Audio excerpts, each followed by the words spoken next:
বিশ্ব স্বাস্থ্য সংস্থার গ্লোবোক্যানের তথ্য বলছে প্রতি বছর বাংলাদেশে প্রায় 1,58,000 মানুষ নতুন করে বিভিন্ন ধরনের ক্যান্সারে আক্রান্ত হয়, কিন্তু এর মধ্যে 1,09,000ই মৃত্যুর শিকার হয়। এর সঙ্গে যুগ যুগ ধরে আমরা দেখে আসছি যে লাখ লাখ মানুষ, অন্তত 15 লাখের বেশি মানুষ নানা ধরনের ক্যান্সারে আক্রান্ত হয়ে আছেন। এই বিষয়ে আমাদের আজকের আলোচনা, এই বিষয়ে কথা বলতে আমাদের সঙ্গে যুক্ত হয়েছেন অধ্যাপক ডাক্তার সৈয়দ আকরাম হোসেন স্যার, সিনিয়র কনসালটেন্ট ও কোঅর্ডিনেটর স্কয়ার ক্যান্সার সেন্টার। আপনাদের বলে রাখি যে আমাদের আজকের আলোচনার বিষয় ক্যান্সার নিয়ন্ত্রণের উপায়। স্যার, আপনাকে অভিনন্দন আমাদের সঙ্গে যুক্ত হওয়ার জন্য। ধন্যবাদ আপনাকে। শুভ স্যার, আমরা যুগ যুগ ধরে শুনে আসছি যে প্রতি বছর আক্রান্তই হচ্ছে 1,58,000, মারাই যাচ্ছে 1,09,000। এই যে গ্যাপ, যে চিকিৎসার আওতায় আসার আগে বা চিকিৎসা করতে করতে মানে বেশি অংশই মানুষ আসলে মারা যাচ্ছে, মানে এই পরিস্থিতিটার আসলে পরিবর্তন কি মানে কখন আসলে হবে কিনা আপনার কাছে কি মনে হয়? ধন্যবাদ আপনাকে। প্রথমত হলো যে আসলে মানে আমার ক্যারিয়ারের শুরুতে 1993 সাল থেকে আমি এই কথাটাই শুনে আসছি। এই যে সংখ্যাটা হলো একটা এস্টিমেটেড আর কি, আনুমানিক একটা সংখ্যা, যেহেতু বাংলাদেশে ক্যান্সার রেজিস্ট্রি নাই।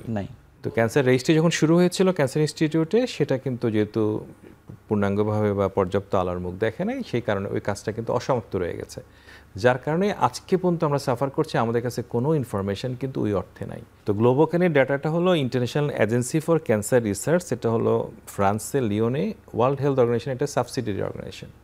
ওরা সারা পৃথিবী ক্যান্সারের উপাত্তগুলোকে এক করে রাখে, এক করে এভাবে উপস্থাপন করে। কিন্তু সেই অনুযায়ী আমরা আসলে যেহেতু প্রকৃত ডেটা নাই, এই তথ্যটা মানে আমি ঠিক একমত হয়তো এই মুহূর্তে হতে পারছি না। কিন্তু এর থেকে তো বেশি হতে পারে স্যার। বেশি হতে পারে। ক্যান্সারের রোগীর সংখ্যা প্রতি বছর কিন্তু আমার হিসাব মতে আড়াই লক্ষেরও বেশি নতুন রোগী প্রতি বছর। 2.5 লক্ষেরও বেশি, সেখানে তারা 1,58,000-এর কথা বলছে সবসময়। কিন্তু এতে দেখা যাচ্ছে যে আমার ধারণা টোটাল রোগীর সংখ্যা 20-22 লক্ষের কম না বাংলাদেশে এখন। প্রতি বছরই হয়তো লাখখানিক রোগী মারাও যাচ্ছে। কিন্তু ক্যান্সার চিকিৎসার বাংলাদেশে কিন্তু ক্যান্সার চিকিৎসা আগের চেয়ে উন্নত হয়েছে, চিকিৎসাতে রোগীর সংখ্যা ভালো, রোগীরা চিকিৎসা পাচ্ছেও বাংলাদেশে এখন। কিন্তু স্যার, আমার কথা হচ্ছে যে আপনি দেখেন যে বাংলাদেশে একটা লিডারশিপের কথা আমরা বলি, যে আপনি যদি ডায়াবেটিসের কথা বলেন, ইব্রাহিম স্যার থেকে শুরু করে আরও অনেকেই কিন্তু এই পথে এসেছেন পরবর্তীতে। আপনি হৃদরোগের কথা বলেন, এটির একটি গতি হয়েছে বা মানুষ আস্থা রাখতে পারে যে আমার না গেলেও হচ্ছে, দেশের বাইরে না গেলেও হচ্ছে। কিন্তু ক্যান্সারের ক্ষেত্রে সেই কি লিডারশিপটার অভাব আপনি মনে করেন নাকি আসলে কেন ক্যান্সারের চিকিৎসার মানে এই জায়গাতে আসলে ফলপ্রসূ পরিবর্তন হলো না? লিডারশিপ তো কিছুটা আছেই, কিন্তু সেটা একমাত্র কারণ না হয়তো।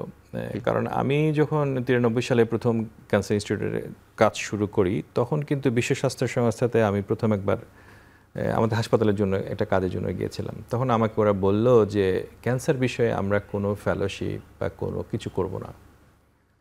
তো কি করবেন বলছে আপনারা মরফিন ইউজ করবেন, ব্যথা নাশক ওষুধ, ওইটাই আপনারা করতে পারবেন। সেই হিসাবে একজন বিশ্ব স্বাস্থ্য সংস্থা একজন বিশেষজ্ঞ পাঠালেন, ওই হিসাবে আমরা ওনাদের সাথে কথাবার্তা বললাম, বাংলাদেশে থেকে মরফিন ব্যথার ওষুধ চালু করা হয়, চিকিৎসা না কিন্তু। তো এটাই কিন্তু বাংলাদেশের শুরু। তো ওই সময়টাতে বিশ্ব স্বাস্থ্য সংস্থার পারসেপশনও কিন্তু এরকম ছিল। আচ্ছা, কিন্তু 2000 সালে কিন্তু বিশ্ব স্বাস্থ্য সংস্থার যিনি ডিজি ছিলেন মার্গারেট চ্যান, উনি খুব দূরদর্শী ছিলেন। উনি তখন বললেন যে না, এমন সময় সামনের দিন আসছে যেই দিন পৃথিবীতে দেখা যাবে যে প্রতিটি পরিবারের কেউ না কেউ ক্যান্সারে আক্রান্ত হচ্ছে, এবং সেই কথাটা অলরেডি সত্য হয়েছে। সেটা সত্য। তো এই কারণেই কিন্তু আজকের সিচুয়েশনটা এরকম। কিন্তু আরেকটা হলো যে আমাদের জিনিসপত্রের দাম বেশি, রেডিওথেরাপি মেশিনের অনেক দাম, তারপরে কেমোথেরাপি তখন পাওয়াই যেত না বাংলাদেশে। যে সময়টাতে আমরা ক্যারিয়ার শুরু করি সে পাওয়া ছিল না, মেশিনপত্র ছিল না, অল্প স্বল্প মেশিনপত্র ছিল। এখন তো সে তুলনায় অনেক ডিফারেন্ট হয়েছে। কিন্তু স্যার, আমি তার আগে একটু জানতে চাই, এই যে বলা হয়েছে যে 2000 সালে উনি ভবিষ্যৎবাণী করেছেন এবং যেটি 23 বছরে কেন আরও আগেই প্রমাণিত হয়েছে, মানে এই যে বৈশ্বিক প্রভাব বা বাংলাদেশ সব মিলে এই ক্যান্সারের প্রবণতা বা ক্যান্সার হওয়ার পরিমাণের দিক থেকে বাড়ার কারণগুলো আসলে কি কি? অনেকগুলো কারণ আছে। তো কারণগুলোর মধ্যে আমরা জানি ক্যান্সারের অনেকগুলো কারণ। বাংলাদেশের ক্ষেত্রে যে কারণগুলো বেশি প্রযোজ্য আমি মনে করি সেটা হলো, আমরা জানি যে তামাক একটা বড় কারণ, 30% ক্যান্সারের কারণ কিন্তু তামাক। বাংলাদেশে আরেকটি বড় কারণ হলো খাদ্যে ভেজাল। বাংলাদেশের মধ্যে দেখা যাচ্ছে প্রদাহজনিত সমস্যাও বেশি। আমরা যেভাবে খুশি সেভাবে অ্যান্টিবায়োটিক ব্যবহার করছি, অ্যান্টিবায়োটিক রেজিস্ট্যান্ট হয়ে যাচ্ছে। কিন্তু অনেক রোগী কিন্তু প্রদাহের কারণেও কিন্তু ক্যান্সার হচ্ছে কিন্তু। আচ্ছা, তো তার মানে অনেকগুলো কারণ আছে। তারপরে আমাদের শিপ ব্রেকিং ইন্ডাস্ট্রিতে যে চিটংয়ে আসতেছে শিপ, ওগুলোর মধ্যে অ্যাসবেস্টস থাকে। মানে একদিকে আমরা খুশি হচ্ছি, কিন্তু অন্যদিকে আমাদের ঢাকা শহরের বাতাসের মধ্যে বাতাস হলো পৃথিবীর মধ্যে দ্বিতীয় দূষিত বাতাস। তো এই বাতাসগুলোর কারণে ওখানে সালফার ডাইঅক্সাইড আছে, কার্বন মনোক্সাইড আছে, গাড়ি থেকে যে পেট্রোলিয়াম বেরোচ্ছে। তো সুতরাং ওখানে কারণে কিন্তু অনেক ক্যান্সার হচ্ছে। কিন্তু স্যার এই এতগুলো কারণের মধ্যে আমি যদি শুধু মানে তামাককে যদি আসলে ধরি, তামাকের কারণে প্রতি বছর যে ধরনের উদ্যোগগুলো নেওয়া হয়, এগুলো কি আসলে সাফিসিয়েন্ট? না, এগুলো সাফিসিয়েন্ট না। কারণ তামাকের কারণে সবচেয়ে বেশি মানুষ আক্রান্ত হচ্ছে। তামাক শরীরে এমন কোনো জায়গা নাই যে ক্যান্সার করতে পারে না। না, কিন্তু তামাকের এই যে দাম বাড়ানো হচ্ছে সিগারেটের বলি, বা যে পদ্ধতিতে থামানো চেষ্টা করছে না। তো তামাকের কারণে যে জিনিসগুলো করা হচ্ছে, গ্লোবাল মানে এফসিটিসি কিন্তু 2003 সালে গ্লোবাল ট্রিটি হলো। ওই ট্রিটিতে আমিও ছিলাম, বাংলাদেশ গভর্নমেন্ট থেকে আমিও গেছিলাম জেনেভাতে WHO প্রোগ্রামে। কিন্তু ওইটা হলো ওয়ার্ল্ডের ফার্স্ট ট্রিটি, যেটা ওয়ার্ল্ডের সব দেশ মিলে সাইন করে। এরকম ট্রিটি কিন্তু ওয়ার্ল্ডে আর সেকেন্ডটা এখনও নাই। আচ্ছা। তো বাংলাদেশ কিন্তু ওয়ার্ল্ডের ফার্স্ট কান্ট্রি যারা টোবাকো কন্ট্রোলের জন্য আইন প্রণয়ন করে এবং জাতীয় সংসদে অ্যাপ্রুভ করে, অনুযায়ী কাজ করে। কিন্তু আমাদের সেই কাজগুলো বাস্তবায়িত হচ্ছে না। কারণ হচ্ছে কি, শুধুমাত্র যে আপনি যেটা সরকার যে কর বাড়াচ্ছে সেটা যে অল্প অল্প করে সেটা না। মেইন সমস্যাটা হলো যে মনে করেন পাবলিক প্লেসে আপনি ধূমপান করছেন, কেউ ধরছে না, ওখানে কিন্তু 50 টাকা 100 টাকা করে জরিমানা দেওয়া আছে। তো মানুষ সচেতন হচ্ছে না। কিন্তু একদিকে দেখা যাচ্ছে যে আমাদের কিছু পার্সেন্টেজ বলা হয় ধূমপান কমেছে, কিন্তু আবার দেখা গেছে আমাদের ইয়াংরা ধূমপান বেশি করে করছে, ইয়াংরা করছে। এবং শুধুমাত্র ইয়াং ছেলেরা না, ইয়াং মেয়েরাও এখন ধূমপান করছে, এটা এখন বেশি দেখা যায় আর কি। স্যার, আমরা ছোট্ট একটি বিরতি নিয়ে আবার আলোচনায় ফিরছি।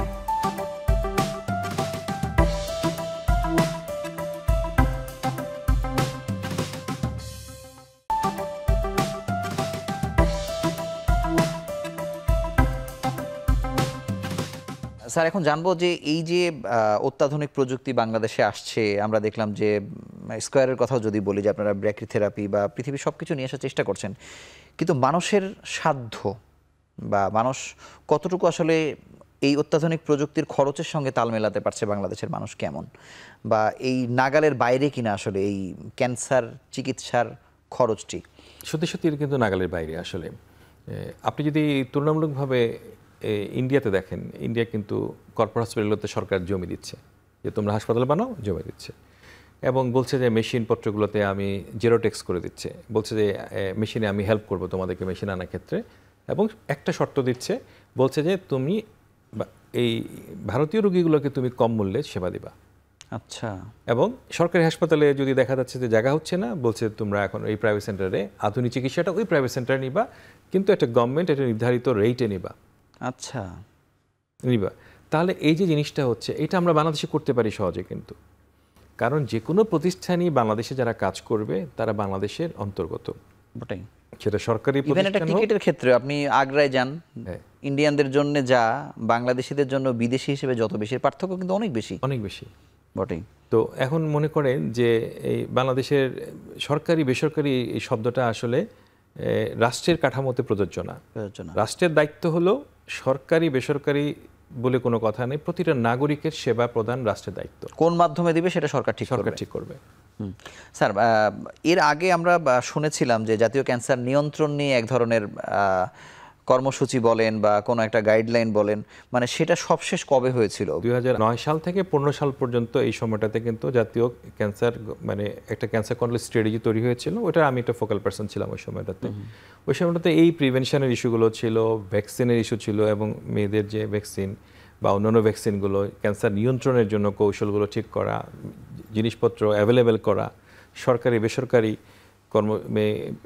কে একসাথে কাজ করা, প্লাস ক্যান্সারের একটা ফান্ড তৈরি করা, এবং ক্যান্সারের ওষুধগুলো বাংলাদেশের যে সরকারি যে এসেনশিয়াল ড্রাগ কোম্পানি তারা তৈরি করা। কিন্তু স্যার 15 সালে যেই পরিকল্পনাগুলো করেছেন, এগুলো নিয়ে তো এই 23 সালে 24 সালে এসে একই কথাই তো আসলে হচ্ছে।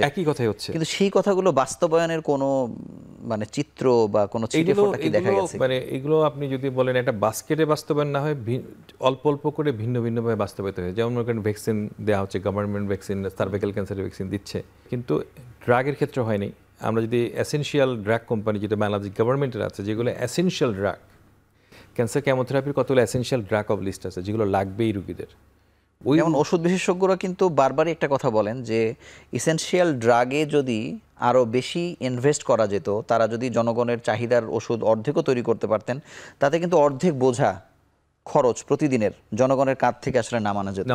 নামানো যেত। সেক্ষেত্রে তো ক্যান্সারের ওষুধ আরও বেশি গুরুত্বপূর্ণ, আরো বেশি গুরুত্বপূর্ণ। তো সেটা কিন্তু ওই সময়টাতে কিন্তু আমরা প্রস্তাব করেছি, আজকে না কিন্তু, মানে 2009 সালে কিন্তু এটা প্রস্তাবিত ছিল। এটা আমরা মনে করি এখনো করার সময় আছে, সময় যায়নি, এটা আমরা করতে পারি এখন। স্যার, আরও একটি ছোট্ট বিরতি নিয়ে আবার আলোচনা ফিরছি।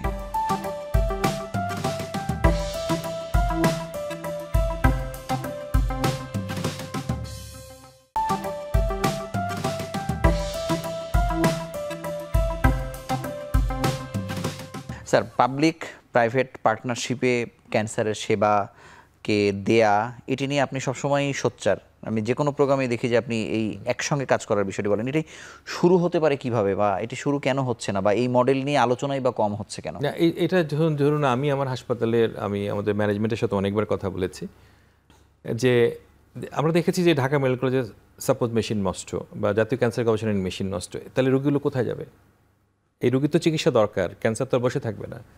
তাহলে বেসরকারি প্রতিষ্ঠানগুলো কিন্তু, বেসরকারি প্রতিষ্ঠান, সকল বেসরকারি, সরকার কিন্তু এই রোগীগুলোকে ডিস্ট্রিবিউট করে দিতে পারে, বলতে পারে যে এই রোগীগুলোকে তোমরা এই মূল্যে একটা নেগোশিয়েবল প্রাইসে এই রোগীগুলো। এটা কি করে কোনো বেসরকারিতে করছে কিনা? না, করে না।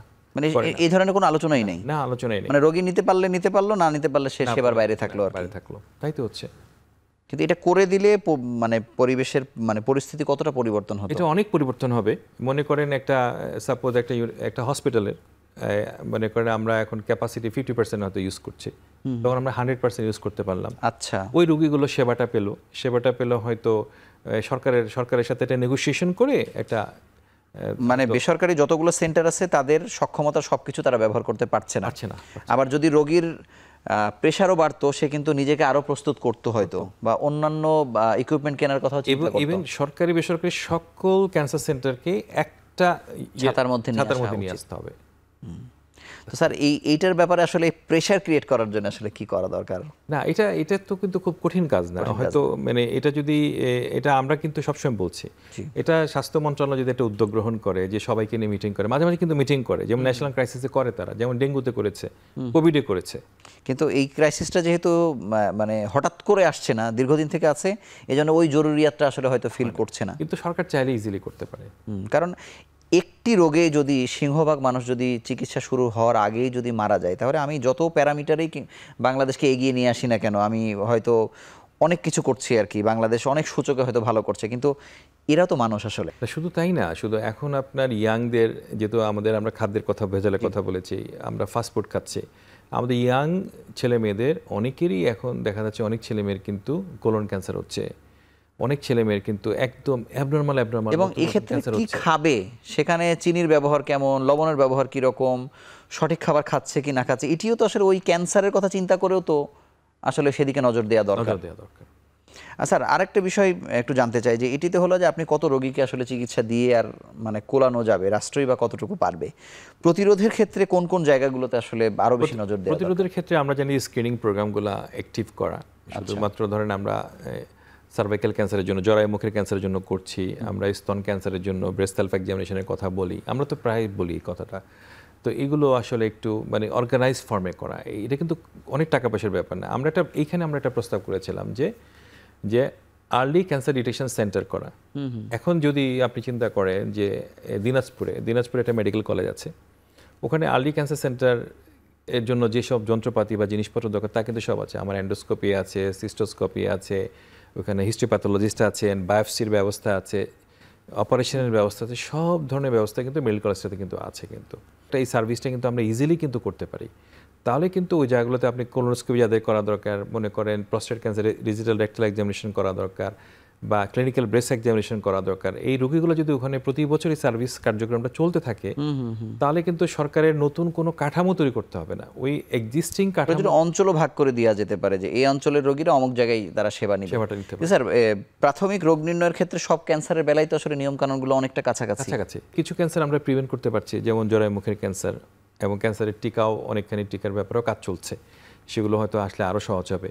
কিন্তু আর বাকিগুলো কিন্তু আপনি ইজিলি কিন্তু অ্যাভেলেবেল করতে পারবেন, সম্ভব। কিন্তু স্যার, আরেকটি বিষয় হচ্ছে যে একবার আমি শুনছিলাম ক্যান্সার বিশেষজ্ঞদের মধ্য থেকে যে অন্যান্য দেশে মানে অ্যাফ্লুয়েন্ট সোসাইটি ঠিক না, মানে যারা আসলে শিল্পপতি তারা কিন্তু চান যে এই ধরনের রোগীদেরকে সেবা দেওয়ার ক্ষেত্রে ক্যান্সারের হাসপাতাল তৈরি করা বড় আকারে, সেটি বাংলাদেশে হওয়া অনেকটা বন্ধ হয়ে গেছে। মানে এই জায়গাতে আপনার বক্তব্য? বাংলাদেশের নিয়মটা ধরুন যে আমাদের বড় বড় কর্পোরেট যারা আছেন বাংলাদেশে, তাদের তো একটা কর্পোরেট সোশ্যাল রেসপন্সিবিলিটি আছে, তাদের কিন্তু প্রতি বছর একটা রেসপন্সিবিলিটি পার্ট আছে, কিন্তু তারা কিন্তু এই অর্থ দিয়ে কিন্তু এই প্রতিষ্ঠানগুলো তৈরি করে ফেলতে পারেন, কিন্তু তাদের নিজেদেরই যে খুব বেশি করতে হবে তা না, এটা তাদের কিন্তু দায়িত্ব এবং কর্তব্যের অংশ বটেই। এবং সবাই মিলে যদি কয়েকটা কর্পোরেট যদি একসাথে হয় যে ঠিক আছে আমরা ক্যান্সারের জন্য আমরা করব, কিডনির জন্য আমরা করব, তাহলে কিন্তু আমরা ইজিলি কিন্তু বড় বড় তো অবশ্যই এটির সঙ্গে আসলে সরকারকেও আসলে তাদেরকে ওই সুযোগ সুবিধা দিতে হবে। সরকার প্ল্যাটফর্মটা তৈরি করবে, জি, বটেই। সরকার উদ্যোগ হবে, সরকার ব্যবস্থাপনাটা সরকার করবে, সরকার বলবে যে তোমরা কারা কারা ইন্টারেস্টেড এখানে আসো, এইভাবে আমরা কাজ করি। এবং বিদেশে কিন্তু আপনার সব হসপিটালে কিন্তু এই যে মনে করেন বাংলাদেশে কিন্তু এই সিস্টেমটা নাই আসলে, যে বিদেশে কিন্তু যে সরকারি প্রতিষ্ঠানও কিন্তু আমি যদি বলেন ন্যাশনাল ক্যান্সার সেন্টার সিঙ্গাপুরে যেটা প্রোটন থেরাপি যিনি দিয়েছেন উনি কিন্তু একজন বেসরকারি লোক। আচ্ছা, ওনার ওই টাকার 50% টাকা প্রোটন থেরাপির কিন্তু উনি একা দান করেছেন।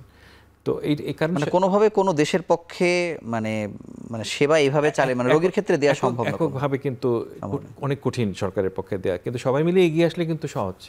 স্যার, আপনাকে অসংখ্য ধন্যবাদ আমাদের সঙ্গে যুক্ত হওয়ার জন্য এবং আবারও আন্তরিকভাবে অভিনন্দন জানাচ্ছি। আপনাকে ধন্যবাদ, এখন টিভিকে আমাকে আমন্ত্রণ জানানোর জন্য ধন্যবাদ। আজ থেকে এক যুগ আগেই সব ধরনের কাঠামো কিভাবে আসলে ক্যান্সার নিয়ন্ত্রণ করা যাবে, কোন পদ্ধতিতে আগাতে হবে, সব কিছু আসলে এই পরামর্শগুলো দেয়াই আছে। এখন সরকারের আসলে প্রাথমিকভাবে দায়িত্ব নেওয়া উচিত যে অগ্রাধিকার ভিত্তিতে কোন কাজগুলো আগে করবে, দ্বিতীয় দফায় কোন কাজগুলো করা হবে, এবং যারা আসলে এই খাতে ইনভেস্ট করতে পারে তাদেরকে প্রয়োজনে আহ্বান জানানো যেতে পারে, এবং প্রাইভেট পাবলিক পার্টনারশিপ একই সঙ্গে যদি হয় তাহলে ক্যান্সার নিয়ন্ত্রণে বাংলাদেশ সক্ষম হবে। এই প্রত্যাশায় আজকের মতো শেষ করছি। ভালো থাকুন, সুস্থ থাকুন।